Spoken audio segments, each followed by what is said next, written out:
All right. So, how do we define digital literacy in respect to acquiring what digital knowledge about our computing system? So, we have already looked at the fact that is the process of what, or the ability to read and write um, information in a way that can be easily interpreted by a digital system. We can also say that digital literacy means the functional skills required to operate and communicate with technology, or better still, developing the skill set to be able to what, manipulate a digital system, a digital machine such as what, the computer. Another school of thought um, also define digital literacy as the ability to understand and use information in multiple formats. So what are the multiple formats? Text, audio, video, or better still, multimedia. Okay. From a wide range of sources when it is presented via computers in an ethical and responsible manner.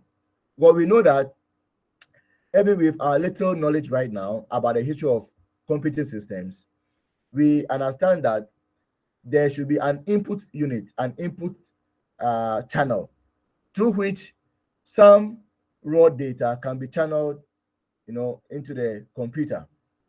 And so, if we look at information from different sources that is fed into the computer system for processing, the understanding is that the information or the raw data that originates from our environment most of the time is in human readable format. But the processing system that is supposed to manipulate and generate some information that we can use to understand what kind of input was fed into the computer need to be converted into a format that is understandable.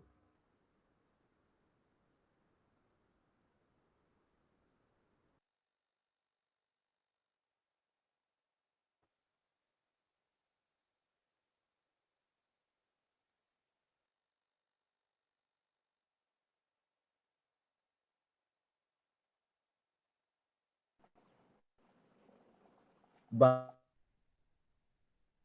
a digital system. And that representation is evaluate and be able to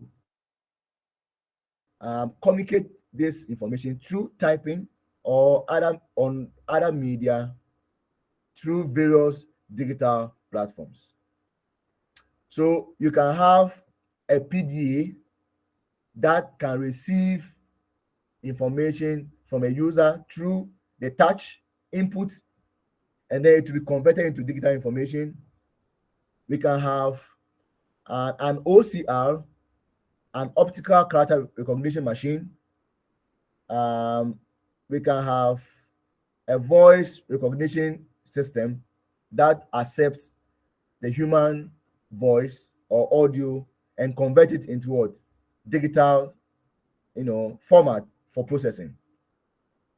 Um, we can also have a touch screen that allows us to draw some pattern and then it will be converted into a 3D, right? So the ability of the individual to be able to develop enough knowledge of um, converting information from different format into a format that is understandable and that can be processed by the computer is also um, referred to as what, digital literacy.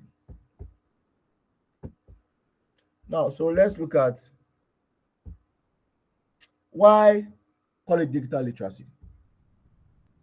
Why do we have to make it look like it's a digital system? Well, so many organizations use different terms such as ICT, IT, educational technology, computer literacy, and others. But the digital literacy encompasses wide variety of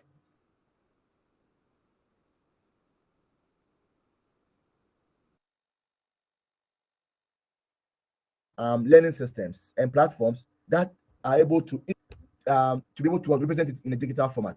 So we can describe digital literacy in terms of digital safety. And what is digital safety? Ensuring that information is stored in a digital format in a certain medium or media. So it could be hard disks, it could be pen drive, it could be a CD, it could be a DVD, it could be a cloud storage system, okay, like Google Cloud, for example. So we also call it digital literacy because we can describe it in terms of digital well-being. So digital well-being means that you are teaching, you are learning, and by that there's a self-development. I mean, there's a self discovery using digital tools, and these tools are able to enhance your ability to achieve or process some information in an organized way that couldn't have been possible. It is also digital literacy because we can describe it in terms of digital identity by collaboration, communication, the ability to share information with colleagues of like-minded colleagues with like-minded educational capabilities, or probably colleagues with similar understanding of what kind of digital system is available to them for them to use as students. So digital literacy also could be described in terms of digital security, the creation and innovation and scholarship by ensuring some security on our digital platforms, systems, machines.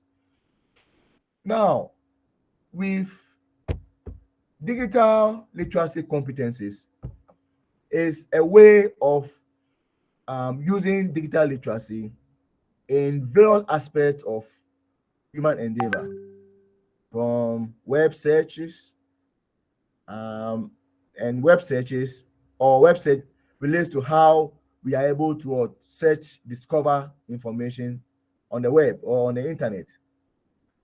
Digital literacy competencies can improve on our critical thinking ability because we can be able to transform information into various formats, into various graphical representation that will inform us and give us some understanding of the depth of what information is being portrayed in that graphical representation.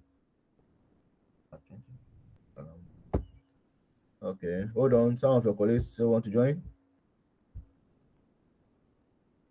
Oh, okay. All right. So, um, digital literacy competencies can be described in terms of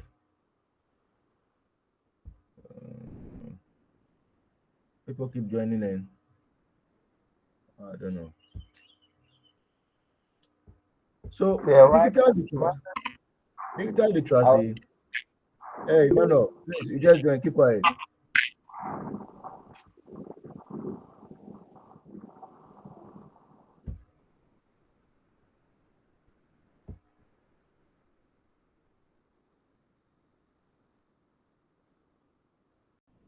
So, um, we can be competent in digital literacy by the application of um,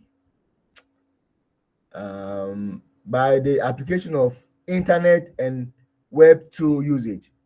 So our understanding of the internet and how to use the internet services, even as a student, is a way of developing competency um, when you are able to acquire digital literacy.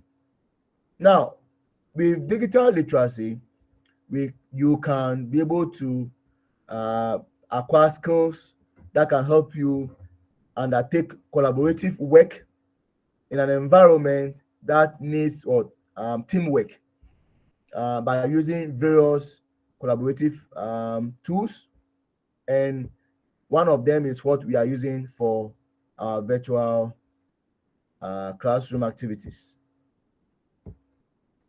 Then, examples of digital literacy, or how can we um, apply digital literacy knowledge, and how we can be able to harness these tools and technologies that is made available to us through digital literacy. So one of them is understanding how to use web browsers, search engines, emails, texts, blogs, Photoshop, PowerPoint, and some form of digital applications that can help improve on our productivity, even as a student. And then evaluating online resources for accuracy, trustworthiness of information. So with digital literacy, you can be able to verify information for authenticity.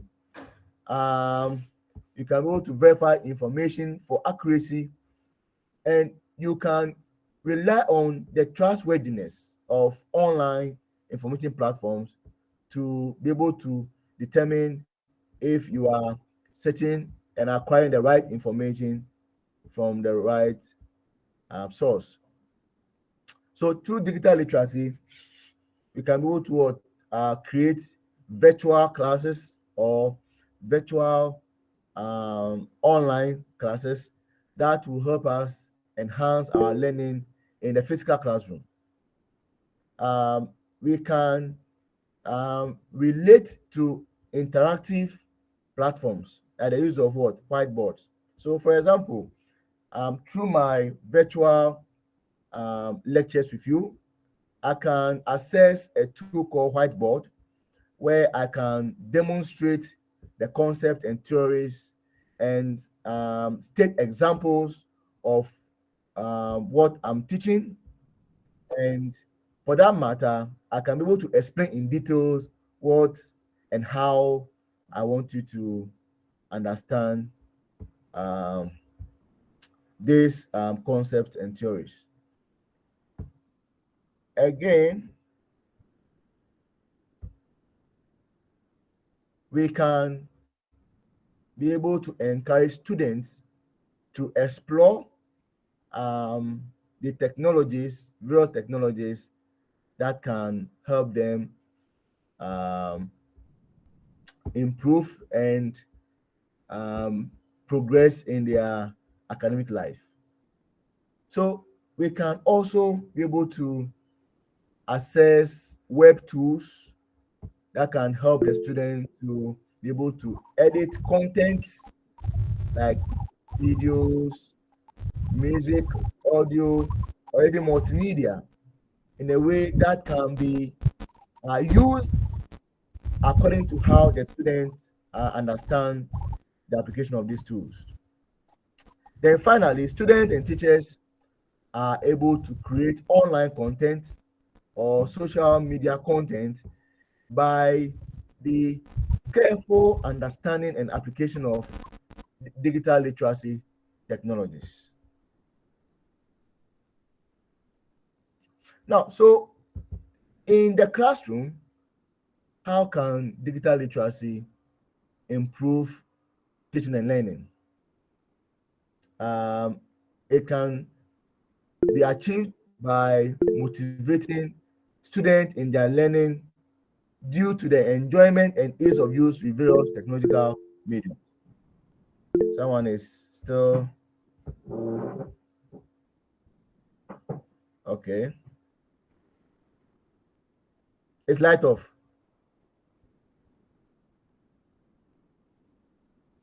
Which light? Okay, yes. Are you okay now? Okay, all right.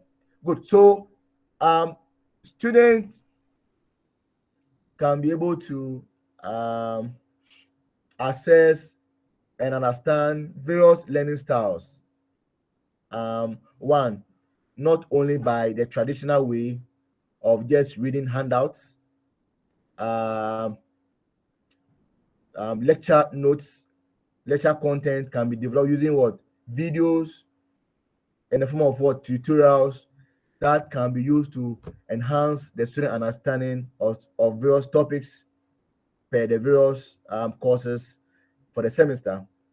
It will also allow students to create, design their own unique products that reflect their level of understanding of the various technologies and tools. Digital literacy, if used in the classroom, will also encourage students to be able to manipulate media, to be able to manipulate information that will suit their needs. It will also enable students to easily share their learning with teachers, families, and peers. So, in an online platform, on a digital platform such as this, we can be able to share information, slides, videos, presentations. I can ask questions and I can ask you to demonstrate through presentations online without necessarily having to adopt the traditional way of teaching and learning.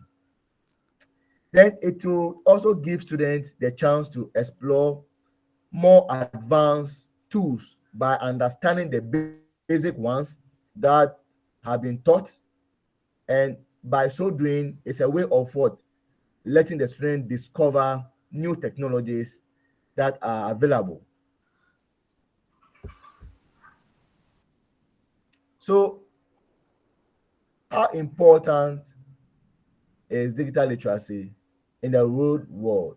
In the real world, now digital literacy is one component of being a digital citizen. So, the feeling of um, understanding the digital world through the use of digital platforms such as the V Campus you are going to use or you are using right now, um, and the your account that allows you to access your results, and you realize that the digital platform protects and creates some level of security that will not allow any other person other than you to be able to access your results, and you can decide whether this result will be made available to your colleagues, to your parents, and other family relatives. So it has transformed the way we learn and teach. You see, so what actually um, constitutes this theory of digital literacy? So we can define digital literacy theory in terms of the language. And what does it talk about? The ability to print and text, as well as understanding what we call visual multimedia, or multimedia in itself, and the ability to represent information in other formats. Now, it also relates to how we are able to develop this unique ability to search, you see, identify, analyze through critical thinking and through digital tools, and improve our understanding of what? Our digital world. It also relates to connections, because through digital literacy and technologies, we are able to network through digital platforms such as WhatsApp, um, Twitter, TikTok, and the likes, and therefore is able to breach this cultural gap that we find ourselves in, and is able to promote this intercultural because through social networking, you are able to interact with people from other countries, people from other racial backgrounds, and you are able to understand that there are diverse cultures, and these cultures are important because it is able to integrate society together. Then, through digital literacy, we can redesign. Redesigning means that you are presented with tools, you are exposed to platforms, you are you are exposed to technologies that can help improve learning, teaching, and so this training helps. Okay, all right. So let me share my last slide with you. As for that one, um, it's just a brush over. Can you view my screen? Yes, sir. Yeah, yeah. Okay, Yes. great. Thank you. Thank you. Yeah. So as soon as I'm done with the lecture today, Hey, I'll send the digital lecture notes to you how to. It's a digital lecture note. All right. Okay. All right. So we'll look at hardware and software. Um, the hardware we know is a physical um, computer. We have what?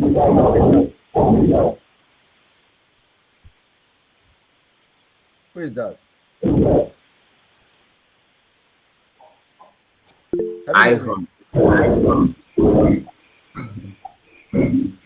Okay. Let me just. Okay. I've muted him. So I think I'm okay now.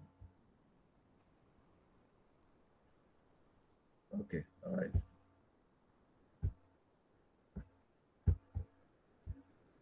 Okay. All right. So the software um, tell the computer what to do. So let's look at hardware.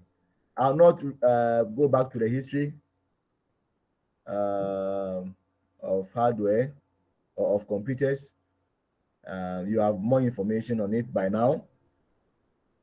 Um, so I'll still leave this slide, this particular one. Now, so what are the impact, okay, the social impact of digital computers? So it is becoming threat to privacy. Why? Because with digital information, it's becoming more vulnerable. And therefore, the ability to have your privacy and be able to protect your private information is becoming more vulnerable.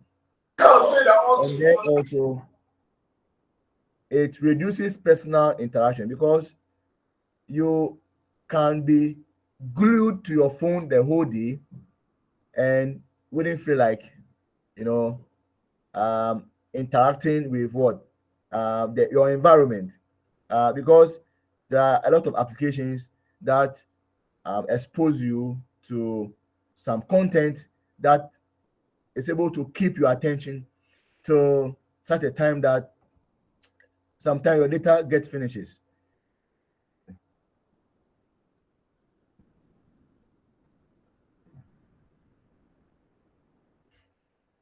All right. So with um, computer technology, one social impact is the fact that it has been able to displace workers and it has changed the workplace.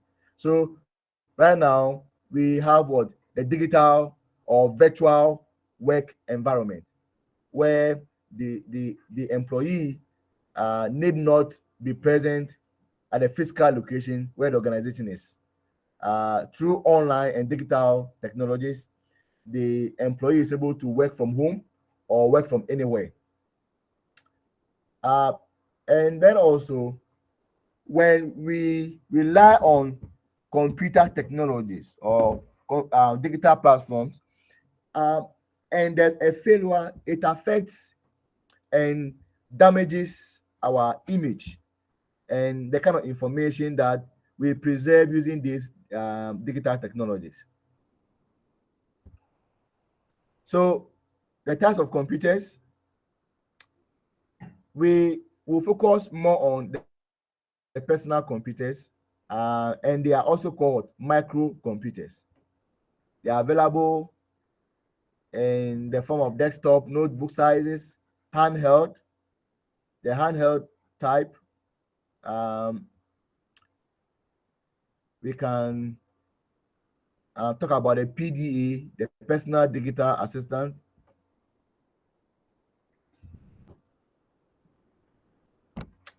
And the IBM, Intel, Microsoft are the partakers and manufacturers of microcomputer hardware and software, right? So the mini computers are a bit larger than the microcomputers.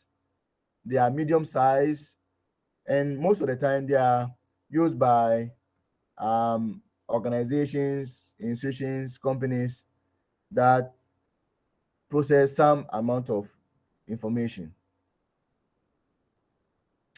The mainframes are very powerful, they are very fast, and they are used by large corporations, um, international organizations. Then the supercomputers, as the name implies, they are the most powerful, they are the fastest of all, and they are very expensive. Mm. So typically, we've been talking about the computer developing the ability to what? Process information.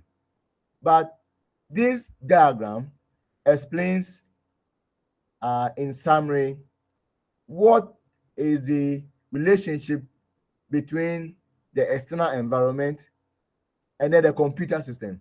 So you realize that there's an input unit that is supposed to enable the user send commands and instructions or send data and what instructions to the computer. So the processing unit is responsible for converting raw data into information. Then subsequently, you get your output. Now, there's an external storage or there's a storage unit that is able to store some amount of information or all the information after the processing is done. So the input devices, we talk about keyboard. Now, ergonomics is the science of yes. Please, we can't see what you are reading. So You can you're see it. just saying because yeah, Can you see it now? Yes, yeah, please. We can You can see it now. yeah. Can you see it now? Yes, Yes, please. please. We can Oh, see. then let me go back a bit. Yeah, Okay. exactly, Okay. exactly. So I just spoke about the supercomputer, so you can read more on it. I was describing computer operations. What are the basic operations that the computer undertake? We have already looked at some aspect of what or some functions performed by the computer. But more importantly, this block diagram explains the relationship between the various parts of the computer and what they ought to do. For example, the input unit um, allows or enables a user to send data and instructions or commands to the computer system. Now, the processing unit is responsible for converting raw data into information, and the output unit is supposed to display the information in a way that is easily accessible by the user. Then the external storage unit, or the storage unit over here, down here, is supposed to store some amount of um, information, or all the information as a result of what processing. So I'll move on to input devices. So the input devices are, such as the keyboard, allow the user to send instructions or commands to the computer system. Now, the keyboard is supposed to be ergonomic. It's supposed to be ergonomic because its design is to allow the user position the hands and fingers at a certain height and level and angle, so that to be able to type with ease, and the typing generates commands and instructions that would determine what kind of processing need to be performed. Now, there's a term called ergonomics. Ergonomics is the science of studying how human beings need to sit in a working environment so as not to develop some back pains, waist pains, leg pains as a result of what improper sitting posture or position. So there are a lot of input devices. The mouse is also one. There are other input devices like the pointers, the one that's used to touch or point to a touch screen. Um, we have the trackball, the touchpad used by laptops, the scanner, digital camera, touch screen, voice input. It's also one. These are examples of what input devices. Then the output devices comprise of the monitor, the printer, the disk drive, modem, and the likes. There are another example of the output device is what a projector. Okay, so I'll not read more on the output devices, but let's go to um, the monitors. So the monitors determine the level of resolution. Okay, so a resolution typically is the sharpness of an image, or the level of clarity of an image. So if you are seeing an image blur on your laptop, it means that that monitor has what? A lower resolution. Lower resolution, you know, relate to what? Blur, distorted images, whilst high resolution will affect or will produce high quality, sharp, and very clear images.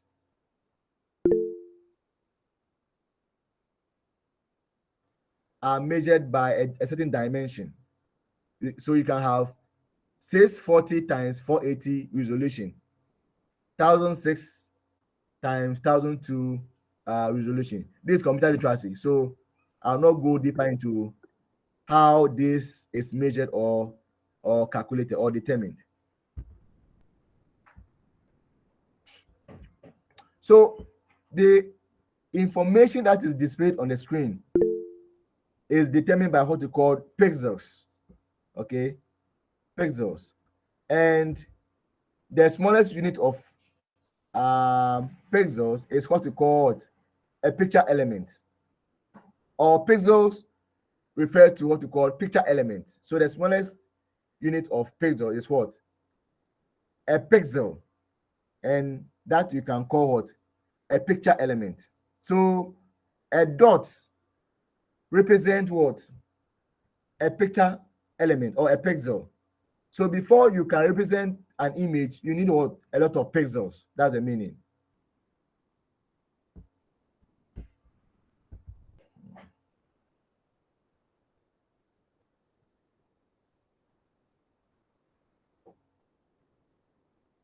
Okay, so there are different types of what monitor sizes.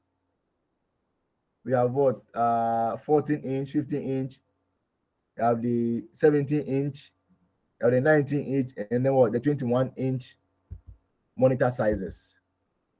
So what is produced, or the information that is produced by the monitor, is actually a function of what the video card. And video cards are also have some amount of memory. So if a video card can be able to store about 128 megabytes of information, it means that indirectly it is telling you about the resolution in that image, or the level of resolution that can be produced, because the resolution of the monitor is actually determined by the VGA card, what we call the AGE, the accelerated graphics port, or the VGA, the video graphics adapter. Okay, so I'll leave the buying. Now, with the um, printer technologies, there are three major types: the laser printer, the inkjet printer, and what the dot matrix printer. Each of these printers are called by these names depending on how they generate information, or how they are able to print information on a paper. Okay, so you read more on the printers.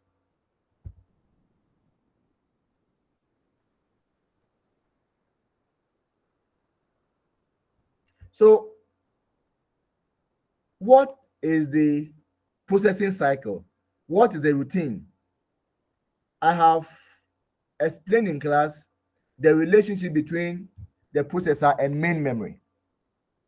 So the processing cycle is also referred to as what we call the fetch, decode, execute cycle. The fetch, decode, execute cycle.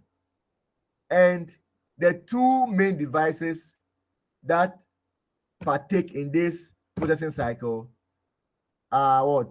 The CPU and what? Main memory, or what we call internal memory. So this is what happens during the fetching stage, or during the first stage, which is called the fetch stage. The CPU fetches data and instructions from main memory. You see, and then the decoding stage, or the decode stage, the CPU interprets or decodes the instructions that were fetched from memory. And the intention is to understand what kind of operation that need to be performed, what kind of tasks that need to be performed on the data. So in main memory, data moves with what instructions, or every data has its own corresponding what instructions, and the instructions determine what operation needs to be performed on data. So the final stage is what? The execution stage, or the execute stage. That is where the data is what? Executed. By that time, the CPU understands what instructions or what operation need to be performed on the data by interpreting or decoding the instructions that it has fetched from main memory.